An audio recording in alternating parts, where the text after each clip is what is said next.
ರಾಮಾಯ ರಾಮಭದ್ರಾಯ ರಾಮಚಂದ್ರಾಯ ವೇಧಸೆ ನಾಥಾಯ ರಘುನಾಥಾಯ ಸೀತಾಯ ಪತಯೇ ನಮಃ.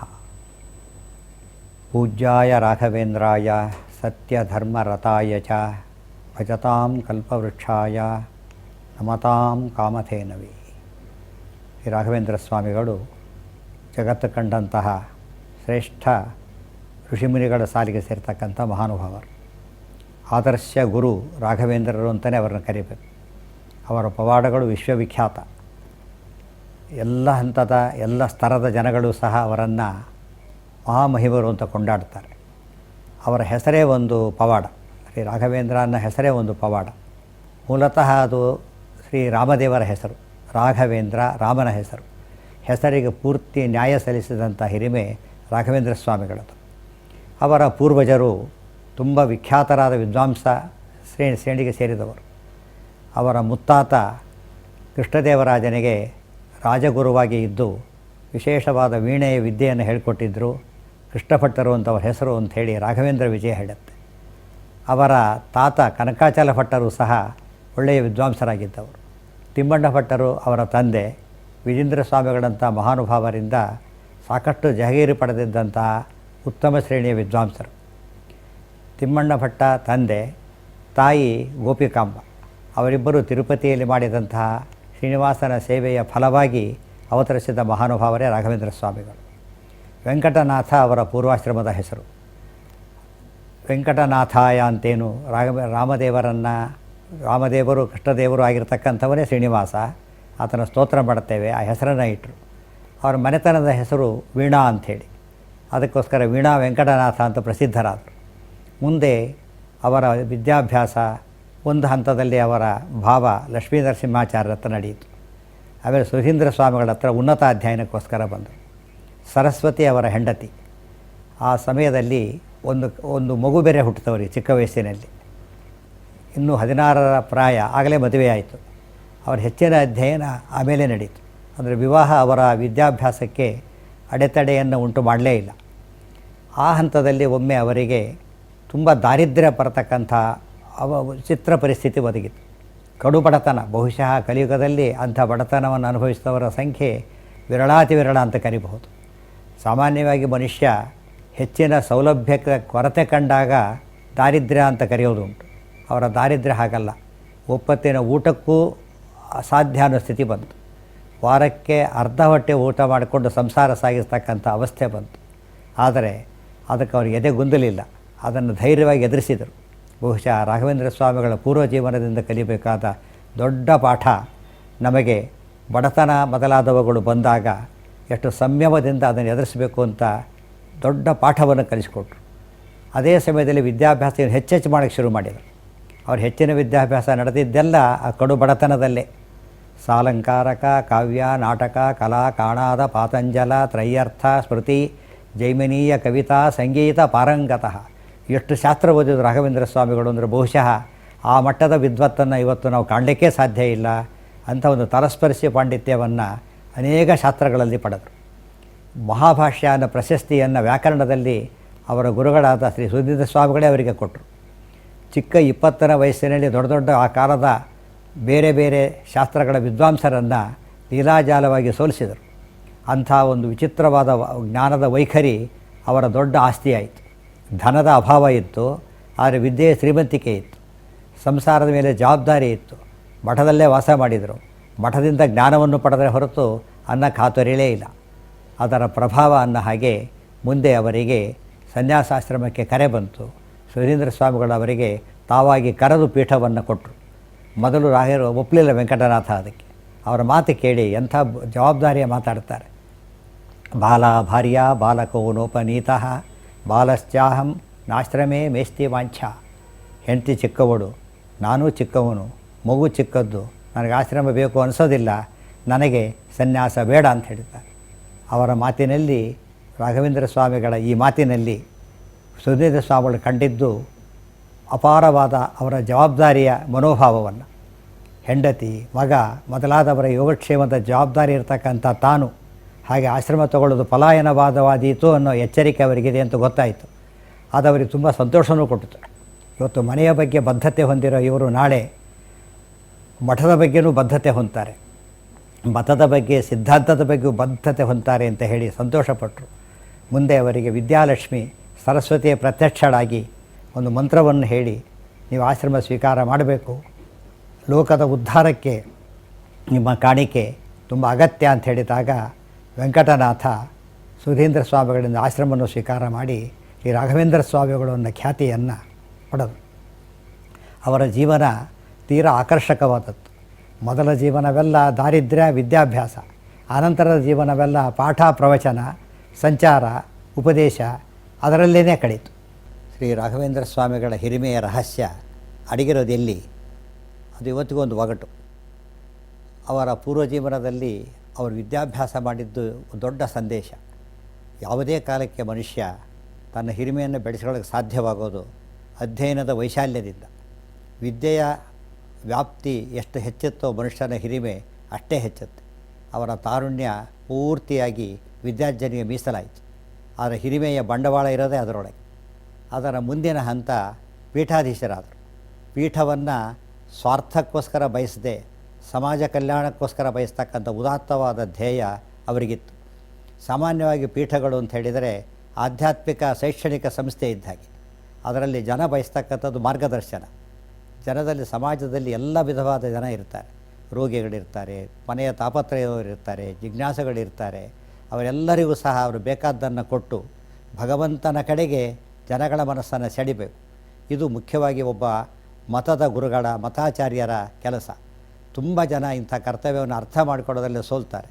ರಾಘವೇಂದ್ರ ಸ್ವಾಮಿಗಳು ಹಾಗಲ್ಲ. ಪ್ರತಿ ಹಂತದಲ್ಲೂ ಸಹ ಲೋಕ ಕಲ್ಯಾಣವೇ ಅವರ ಗುರಿಯಾಗಿತ್ತು. ಜ್ಞಾನಪ್ರಸಾರದ ಒಂದು ಧೋರಣೆ ಸದಾಕಾಲ ಅವರಲ್ಲಿ ತುಂಬಿತ್ತು. ಅದರಿಂದಾಗಿ ಪಾಠ ಪ್ರವಚನಗಳನ್ನು ದೊಡ್ಡ ವ್ರತವನ್ನಾಗಿ ಮಾಡಿದರು. ಜೀವನ ಪೂರ್ತಿ ಅವರು ಮಾಡಿದ ಪಾಠ ಪ್ರವಚನದ ಫಲವಾಗಿ ನೂರಾರು ಶಿಷ್ಯರು ತಯಾರಾದರು. ಅದರ ಇನ್ನೊಂದು ಮುಖ ಗ್ರಂಥ ರಚನೆ. ಗ್ರಂಥಗಳು ಸರಿಯಾಗಿ ಇಲ್ಲದೆ ಹೋದಾಗ ಪಾಠ ಪ್ರವಚನ ನಡೆಯೋಕ್ಕೆ ಸಾಧ್ಯ ಇಲ್ಲ. ರಾಘವೇಂದ್ರ ಸ್ವಾಮಿಗಳ ಗ್ರಂಥಗಳ ಹಿರಿಮೆ ಬಹುಶಃ ಊಹೆಗೂ ಮೀರಿದ್ದು.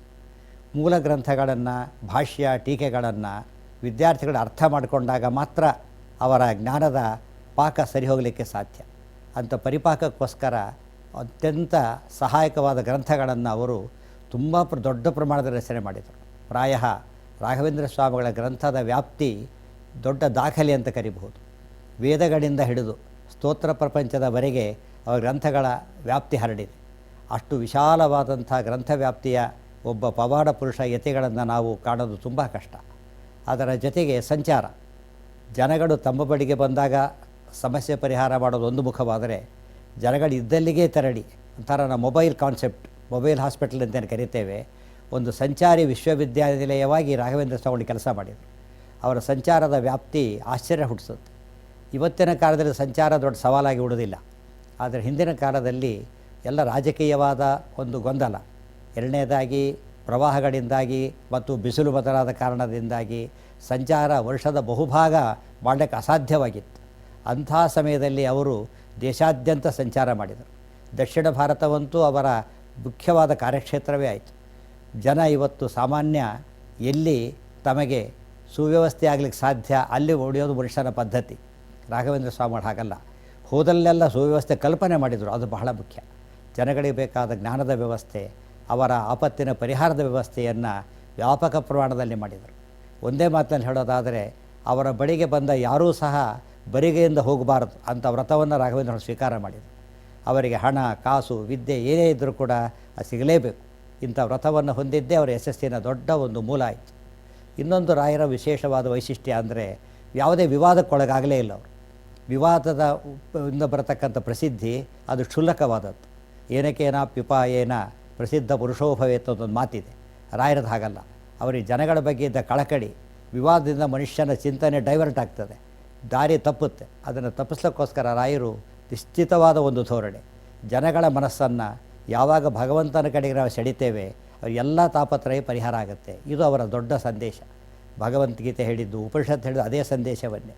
ಜ್ಞಾನದ ಸಂದೇಶಕ್ಕಿಂತ ಬೇರೆ ಮಿಗಿಲಾದ ಸಂದೇಶ ಇಲ್ಲ. ಜ್ಞಾನದ ಒಟ್ಟು ಹೃದಯ ಅಂದರೆ, ಈ ಜಗತ್ತಿಗೆ ಸ್ವಾಮಿ ಒಬ್ಬ ಇದ್ದಾನೆ, ಭಗವಂತ ಇದ್ದಾನೆ, ಅವನು ಸಂರಕ್ಷಕನಾಗಿದ್ದಾನೆ, ಸೃಷ್ಟಿಕರ್ತನಾಗಿದ್ದಾನೆ, ಸ್ಥಿತಿಕರ್ತ ಲಯಕರ್ತ ಎಲ್ಲವೂ ಆಗಿದ್ದಾನೆ. ಅವನಂಥ ಕರುಣಾಳುವೇ ಇಲ್ಲ. ಯಾವ ತಂದೆ ತಾಯಿಯೂ ಸಹ ಭಗವಂತನಷ್ಟು ಉದಾರಿಯಲ್ಲ, ಸಮರ್ಥನಲ್ಲ. ಹರಿರೇವ ಪರಹ ಹರಿರೇವ ಗುರುಹು ಹರಿರೇವ ಜಗತ್ ಪಿತೃಮಾತೃಗತಿ ಎಂಬ ಮಧ್ವ ಸಿದ್ಧಾಂತದ ದೊಡ್ಡ ತತ್ವವನ್ನು ಅವರು ನಿಜವಾದ ಅರ್ಥದಲ್ಲಿ ಹುಟ್ಟಿಸಿದರು. ಒಬ್ಬ ವ್ಯಕ್ತಿ ಇವತ್ತು ಮುಖ್ಯಮಂತ್ರಿಯೋ ಪ್ರಧಾನಮಂತ್ರಿಯೋ ದೇಶದ ಮುಖ್ಯಸ್ಥನೋ ದೇಶದ ಪ್ರತಿ ಪ್ರಜೆಯೂ ಅವನಿಗೆ ಹೇಗೆ ಪ್ರಿಯರಾಗಬೇಕು, ಜಾತಿ ಕೋಮುಗಳನ್ನು ಮೀರಿ ವ್ಯಕ್ತಿ ನಡಿಬೇಕು, ಅದನ್ನು ಗುರುಗಳು ಪಾಲಿಸಬೇಕು. ರಾಘವೇಂದ್ರ ಸ್ವಾಮಿಗಳ ಧೋರಣೆ ಆಗಿತ್ತು. ಅವರು ಯಾರನ್ನೂ ದೂರ ಮಾಡಿಕೊಳ್ಳಿಲ್ಲ. ಮತಾತೀತರಾಗಿ ಮಠಾತೀತರಾಗಿ ಜಾತ್ಯತೀತರಾಗಿ ಪ್ರತಿಯೊಂದು ಹಂತದಲ್ಲಿ ಜನಗಳಿಗೆ ಭಗವಂತನ ಬಗ್ಗೆ ಎಚ್ಚರ ಕೊಡೋದು, ಅವರ ಅವಶ್ಯಕತೆಗಳನ್ನು ಪೂರೈಸೋದು, ಅವರನ್ನು ಅತ್ಯಂತ ಹತ್ತಿರದಲ್ಲಿ ಕರೆದು ಅವರಿಗೆ ವಿಶೇಷವಾದಂಥ ತತ್ವಜ್ಞಾನವನ್ನು ನೀಡಿ ಸಂತೈಸೋದು. ನಮ್ಮ ವಿಧರ್ಮೀಯರನ್ನು ಅದು ಆ ಕಾಲದ ಭಾರಿ ಮುಖ್ಯಸ್ಥರಾದಂಥ ಸುಲ್ತಾನರು ಮೊದಲಾದವರನ್ನು ಅವರು ಪ್ರಭಾವಿತರನ್ನಾಗಿ ಮಾಡಿದರು ಅಂದರೆ ಎಂಥ ಆಶ್ಚರ್ಯ ಅದು. ಅವರು ಎಂಥ ಕೆಟ್ಟದಾಗಿ ಇವರು ಪರೀಕ್ಷೆ ಮಾಡಲಿಕ್ಕೆ ಹೊರಟರೂ ಸಹ ಅಷ್ಟೇ ನಗೆಮುಖದಿಂದ ಅದನ್ನು ಎದುರಿಸಿದರು. ಅವರನ್ನೆಲ್ಲ ಭಗವಂತನ ಕಡೆಗೆ ಸೆಳೆದರು. ಅವರು ಆಶ್ಚರ್ಯಪಟ್ಟರು ಇವರ ಯೋಗ್ಯತೆಗೆ. ಆ ಮೂಲಕವಾಗಿ ಇಡೀ ಸಮಾಜಕ್ಕೆ ನೆಮ್ಮದಿ ಕೊಡ್ತಕ್ಕಂಥ ವ್ಯಕ್ತಿಗಳಾಗಿ ರಾಘವೇಂದ್ರ ಸ್ವಾಮಿಗಳು ಎಲ್ಲರಿಂದ ಮಾನ್ಯರಾದರು. ಅವರು ನಂಬಿದ ಎಲ್ಲರೂ ಸಹ ಉನ್ನತ ಹಂತವನ್ನೇ ತಲುಪಿದರು. ಮತ್ತು ಪುನಃ ಅವರ ವ್ಯಾಸ ಸಾಹಿತ್ಯಕ್ಕೆ ಅವರ ಕೊಡುಗೆ ಎಷ್ಟು ದೊಡ್ಡದಾಗಿತ್ತೋ ಹರಿದಾಸ ಸಾಹಿತ್ಯವನ್ನು ತುಂಬ ವ್ಯಾಪಕವಾಗಿ ಅವರು ಬೆಳೆಸಿದರು, ಪ್ರೋತ್ಸಾಹ ಕೊಟ್ಟರು. ವಿಜಯದಾಸರು ಮೊದಲಾದ ಅನಂತರ ಎಲ್ಲ ದಾಸರು ಸಹ ಮಂತ್ರಾಲಯ ಸ್ವಾಮಿಗಳನ್ನು ತಮ್ಮ ಒಂದು ವಿಶೇಷವಾದ ಕಾರ್ಯಕ್ಕೆ ಗುರುವನ್ನಾಗಿ ಸ್ವೀಕಾರ ಮಾಡಿ ಮುನ್ನಡೆದರು. ಗ್ರಂಥ ರಚನೆಯಿಂದ ಪ್ರಾರಂಭ ಮಾಡಿ ಪ್ರತಿಯೊಂದರಲ್ಲೂ ಅವರನ್ನು ಅನುಕರಣೆ ಮಾಡಲಿಕ್ಕೆ ಪ್ರಯತ್ನ ಪಟ್ಟಿದ್ದರಿಂದ ಅವರೆಲ್ಲರೂ ಯಶಸ್ಸು ಗಳಿಸಲಿಕ್ಕೆ ಸಾಧ್ಯವಾಯಿತು. ಶಾಸ್ತ್ರ ತತ್ವಗಳೆಲ್ಲ ವ್ಯಾಪಕವಾಗಿರಬೇಕು. ಅನ್ನ ಎಲ್ಲರಿಗೂ ಬೇಕು, ನೀರು ಎಲ್ಲರಿಗೂ ಬೇಕು, ಜ್ಞಾನ ಎಲ್ಲರಿಗೂ ಬೇಕು. ಜ್ಞಾನ ಒಂದು ಕೋಮಿಗೆ ಮೀಸಲಾದಾಗ ಉಳಿದ ಜನಗಳು ಅನಾಥರಾಗ್ತಾರೆ ಎಂಬ ಎಚ್ಚರಿಕೆಯಿಂದ ರಾಯರು ಪ್ರತಿಯೊಬ್ಬರಿಗೂ ಕೂಡ ಸಾಂತ್ವನವನ್ನು ಕೊಟ್ಟಿದ್ದರಿಂದಾಗಿಯೇ ಅವರ ಕಾರ್ಯ ಯಶಸ್ವಿಯಾಯಿತು. ಆ ಕಾಲದಲ್ಲಿ ಒಬ್ಬ ಮನುಷ್ಯ ಮಾನ್ಯನಾಗೋದೇ ಕಷ್ಟ. ಆದರೆ ಶತಮಾನಗಳಾದರೂ ಸಹ ಅವರ ಪ್ರಭಾವ ಇನ್ನೂ ಹೆಚ್ಚಾಗ್ತಿದೆ. ಅಂದರೆ ಅವರು ಜೀವಂತ ವ್ಯಕ್ತಿಯಾಗಿದ್ದಾಗ ಯಾವ ರೀತಿಯಲ್ಲಿ ಸಮಾಜವನ್ನು ಉದ್ಧಾರ ಮಾಡಿದರೋ ಅನಂತರದಲ್ಲೂ ಸಹ ಅವರ ಚೈತನ್ಯ ಶಕ್ತಿ ಸಮಾಜವನ್ನು ಕಾಪಾಡ್ತಾ ಇದೆ. ಇವತ್ತಿನ ದಿವಸ ಒಂದು ತಮ್ಮ ಭರವಸೆಯ ಬೆಳಕನ್ನಾಗಿ ನೊಂದವರು ಮಂತ್ರಾಲಯವನ್ನು ಕಾಣ್ತಾರೆ ಅಂದರೆ ರಾಯರ ಜೀವನ ಎಷ್ಟು ದುದಾತ್ತವಾದ ಜೀವನವಾಗಿತ್ತು. ಕಟು ಧೋರಣೆ ಅವರಲ್ಲಿ ಇರಲೇ ಇಲ್ಲ. ಅವ್ರನ್ನ ಹೇಳ್ತಾರೆ, ರಾಘವೇಂದ್ರರ ಬಗ್ಗೆ ಕಾರುಣ್ಯ ವಾರಿಧಿಯ ಬಾರೋ ಅಂತ ಜಗನ್ನಾಥಾಸರು ಒಂದು ಮಾತು ಹೇಳ್ತಾರೆ. ಕರುಣಾ ಸಮುದ್ರರು, ನೊಂದವರ ಸಂಕಷ್ಟಕ್ಕೆ ಒಲುಬೇಗ ಕರಗ್ತಾ ಇದ್ದಂಥ ಸ್ವಭಾವ. ಅವರ ಹೆಸರು ಹೇಳ್ಕೊಂಡು ಹೋದವರಿಗೆ ಯಾವ ಕಾಲದಲ್ಲೂ ಸಹ ಕುಂದುಕೊರತೆಗಳ ಯೋಚನೆಯೂ ಬರಕೂಡದು. ಅಂಥ ಒಂದು ಮಾತಿನಲ್ಲಿ ಕಲ್ಪವೃಕ್ಷ ಕಾಮಧೇನುವನ್ನೇ ದೃಷ್ಟಾಂತವಾಗಿ ಕೊಡ್ತಾರೆ. ಭಜತಾಂ ಕಲ್ಪವೃಕ್ಷಾಯ ನಮತಾಂ ಕಾಮಧೇನವೇ. ಕಲ್ಪವೃಕ್ಷವೂ ಕೇಳಿದ್ದನ್ನು ಕೊಡುತ್ತೆ, ಕಾಮಧೇನುವು ಕೇಳಿದ್ದನ್ನು ಕೊಡುತ್ತೆ. ಆದರೆ ಕಲ್ಪವೃಕ್ಷ ಅದು ನಿಂತಲ್ಲೇ ಇರುತ್ತೆ, ಕಾಮಧೇನು ಸಂಚಾರ ಮಾಡುತ್ತೆ. ರಾಘವೇಂದ್ರ ಸ್ವಾಮಿಗಳು ವೃಂದಾವನಾದಿಗಳಲ್ಲಿ ನೆಲೆಸಿ ತಾವು ಬನ್ಮಲ್ಲಿಗೆ ಬರತಕ್ಕಂಥವರಿಗೆ ಅನುಗ್ರಹವನ್ನು ಮಾಡ್ತಾರೆ. ಆದರೆ ತಮ್ಮ ಗ್ರಂಥ ಮೊದಲಾದವುಗಳ ಮೂಲಕ ಕಾಮಧೇನುವಿನಂತೆ ಸಂಚಾರ ಮಾಡಿ ಅವರಿಗೆಲ್ಲ ಸಹ ಸಾಂತ್ವನವನ್ನು ಹೇಳುತ್ತಾರೆ. ಇದ್ದಲ್ಲಿ ಬಂದರೂ ಸರಿ, ಇದ್ದಲ್ಲಿ ಹೋಗೋದಕ್ಕೂ ಸರಿ. ಹೀಗೆ ಮೊಬೈಲ್ ಸ್ಟ್ಯಾಟಿಕ್ ಅನ್ನೋ ಅರ್ಥದಲ್ಲಿ ಎರಡರ್ಥದಲ್ಲೂ ರಾಯರು ಕೆಲಸ ಮಾಡಿದರು. ಅದರಿಂದಾಗಿ ಜನಗಳಿಗೆ ಅವರ ಮೇಲೆ ಭರವಸೆ ಬಂತು ಅಲ್ಲ, ಧರ್ಮದ ಮೇಲೆ ಭರವಸೆ ಬಂತು, ಸತ್ಯದ ಮೇಲೆ ಭರವಸೆ ಬಂತು, ಭಗವಂತನ ನಂಬಿಕೆ ಬಂತು, ಜೀವನಕ್ಕೆ ಗುರಿ ಸಿಕ್ತು. ಆದ್ದರಿಂದ ಎಲ್ಲರೂ ಸಹ ನೆಮ್ಮದಿಯಿಂದ ಬದುಕಲಿಕ್ಕೆ ಸಾಧ್ಯವಾಯಿತು. ಅವರ ಮಾತೆ ಸ್ತೋತ್ರದಲ್ಲಿ ನೋಡಿ, ಪೂಜ್ಯಾಯ ರಾಘವೇಂದ್ರಾಯ ಸತ್ಯ ಧರ್ಮ ರಥಾಯ ಚ. ಇದು ಅವರ ಜೀವನದ ಅತಿ ಎತ್ತರದ ಒಂದು ಹಿರಿಮೆಗೆ ಕಾರಣ. ಸತ್ಯ ಧರ್ಮ ರಥಾಯ ಚ. ಸತ್ಯಂ ವದ ಧರ್ಮಂಚರ ಉಪನಿಷತ್ತರ ಸಂದೇಶ. ಆ ಸಂದೇಶದ ಮೌಲ್ಯ ಎಷ್ಟು ದೊಡ್ಡದು ಅನ್ನೋದಕ್ಕೆ ರಾಯರು ಸಾಕ್ಷಿ. ಸತ್ಯವನ್ನು ನೀವು ಹೇಳಿ ಧರ್ಮವನ್ನು ಆಚರಿಸಿ ಎಷ್ಟು ಎತ್ತರಕ್ಕೆ ಬೇಕಾದ್ರೂ ಹೋಗ್ಬೋದು ಅಂತ ಹೇಳ್ತಾರೆ.